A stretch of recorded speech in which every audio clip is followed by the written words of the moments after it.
عمل کا رستہ اس کو اختیار کریں، آپ سکون میں رہیں گے۔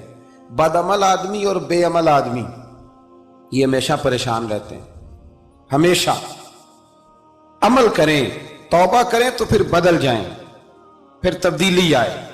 اور یہ کوئی مشکل کام نہیں، جو بدلنے والے تھے وہ بدل گئے، بڑا کچھ کرتے تھے پر پھر وہ لوگ بدل گئے۔ حضرت فضالہ رضی اللہ تعالیٰ عنہ کہتے ہیں کہ میں بڑا دلدادہ تھا عورتوں کا، اور میرا ماحول یہ تھا کہ میں قتل بھی کر لیتا تھا، معاذ اللہ چوری بھی کر لیتا تھا، اور رات میری طبیعت تھی معاذ اللہ نئی سے نئی عورت کے پاس جانا۔ کہتے ہیں ابو جہل نے اعلان کیا کہ جو نبی پاک علیہ السلام کا سر اقدس معاذ اللہ کاٹ کے لائے گا، نقل کفر کفر نہ باشد، 100 سرخ اونٹ انعام ملے گا۔ تو میں نے ارادہ کر لیا کہ میں بہت سارا انعام حاصل کروں گا۔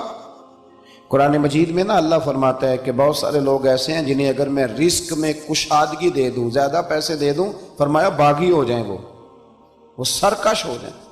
یہ بہت سارے لوگوں کو جو اللہ تبارک و تعالیٰ اعتدال میں رکھتا ہے تو یہ ان کے لیے بہتر ہے۔ ہر بندہ دولت کے ہوتے ہوئے نیک ہو سکتا، تو یہ اللہ اگر رکھتا ہے نا اعتدال میں تو شکر کرے اللہ کا، ورنہ تو لوگ عیاشیاں کریں، پتہ نہیں کیا کچھ کر گزرے۔ تو حضرت فضالہ کہتے ہیں کہ میں نے خنجر تیار کیا اور میں نے بغل میں اس کو چھپایا، اوپر میں نے چادر اوڑھ لی۔ اب مجھے پتا تھا ظہر کی نماز کے بعد نبی پاک صلی اللہ علیہ وسلم طواف کعبہ کے لیے، بیت اللہ شریف کے طواف کے لیے جاتے ہیں۔ کہتے ہیں میں بھی اس طرف بڑھا، رستے میں نا وہ خاتون جس کے گھر میں نے رات آنا تھا، میں نے دروازے پہ دستک دی، میں نے کہا کہ تیار رہنا، تیار رہنا، آج میں بڑے پیسے لے کے آؤں گا۔ اسے میں نے یہ کہا اور پھر میں چلا گیا بیت اللہ شریف کا طواف کرنے۔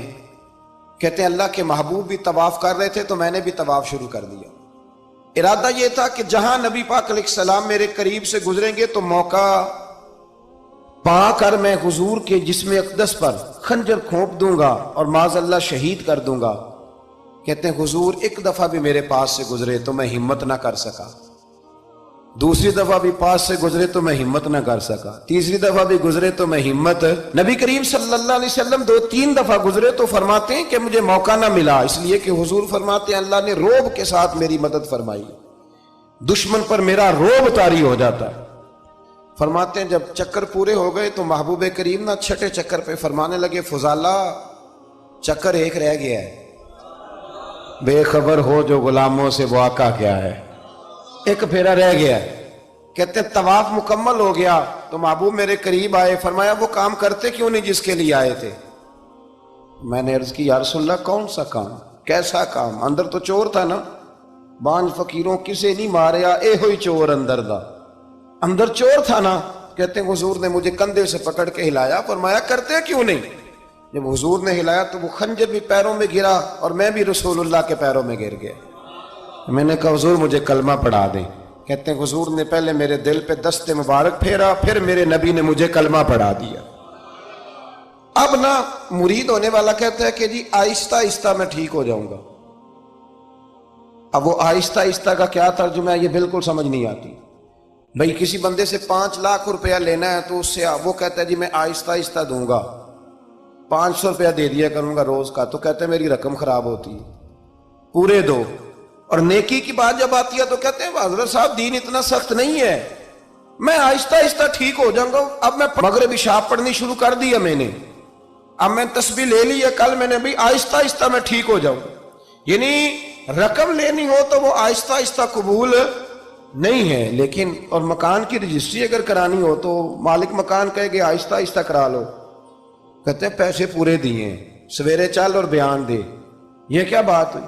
یہاں یہ جو ہمارا ماحول تھا نا کر لیں گے ہو جائے گا، یقین کریں لوگ قبروں میں چلے گئے ہیں پر مسجدوں میں نہیں آئے، ہر کام سے لوگ ریٹائر ہوئے پر گناہوں سے ریٹائر نہیں ہوئے، آخر تک تباہی اتر گئی لیکن لوگ بدلنے کو تیار نہ ہوئے۔ حضرت فضالہ کہتے ہیں ابھی میں نے کلمہ پڑھا، ابھی میں واپس آیا، رستے میں وہ بی بی کھڑی تھی، کہتے ہیں میں وہ شخص تھا کہ عورتیں مرتی تھی میرے اوپر اور کسی کی جرت تھی کہ وہ آئیں بائیں شائیں کرے، لیکن فرماتے ہیں میں بی بی کے پاس سے گزر گیا، پہلے تو اس کا خیال تھا رکے گا، لیکن جب میں رکا نہ تو دروازے پہ آئی، اور جب میں گزر گیا تو اس نے آواز دی، لیکن میں نے سنی انسنی کر دی۔ جب آگے بڑھا تو میرے پیچھے دوڑی۔ فرماتے مجھے پکڑ کے کہنے لگی فضالہ تجھے کیا ہوا، تو وہی نہیں جو یہاں سے گیا تھا؟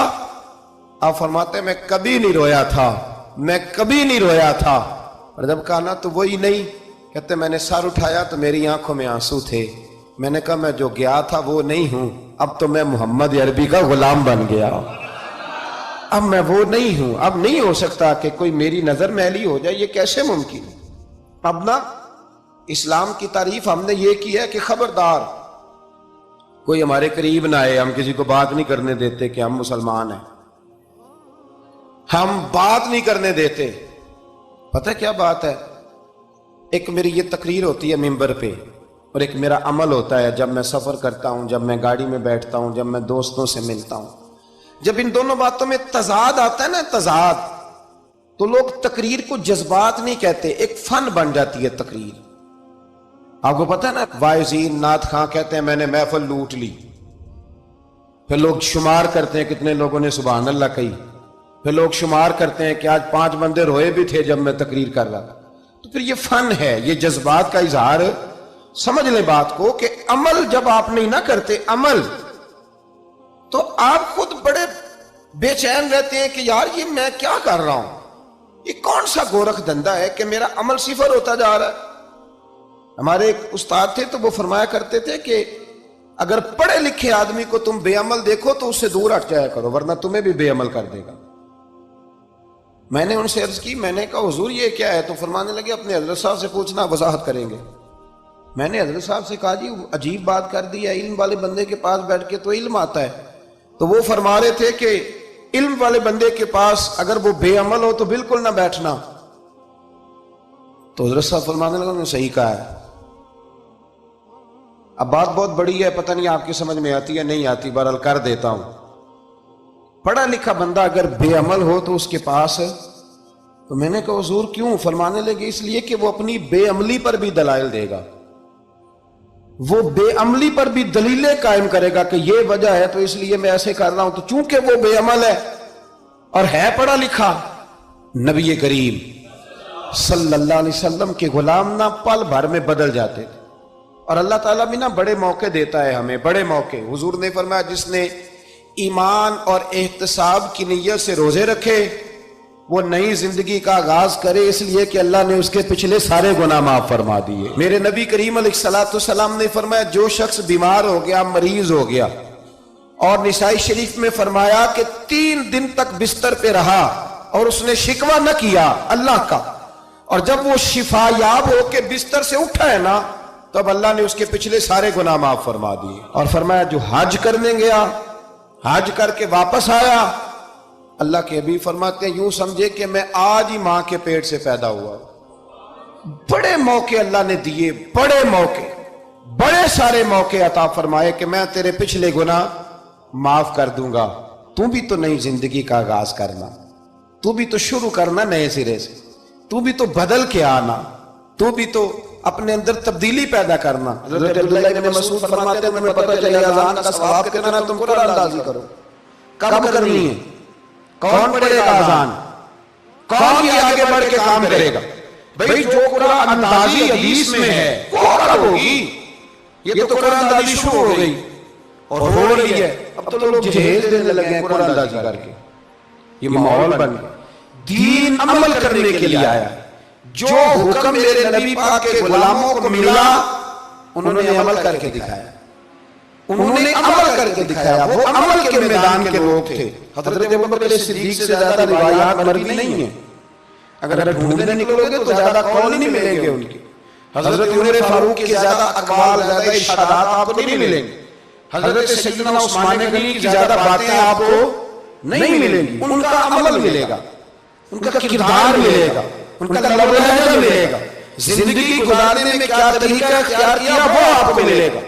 اب تو لوگ رخصت ہو گئے جن کے عمل سے لوگ زندگی پکڑتے تھے، عمل سے، کردار سے۔ تو عمل کا راستہ کب اختیار کریں گے، آگے کب بڑھیں گے؟ میرے رسول کریم صلی اللہ علیہ وسلم کے غلام عمل کرتے تھے، اور جب عمل کرتے تھے پھر اس کا ریزلٹ آتا تھا.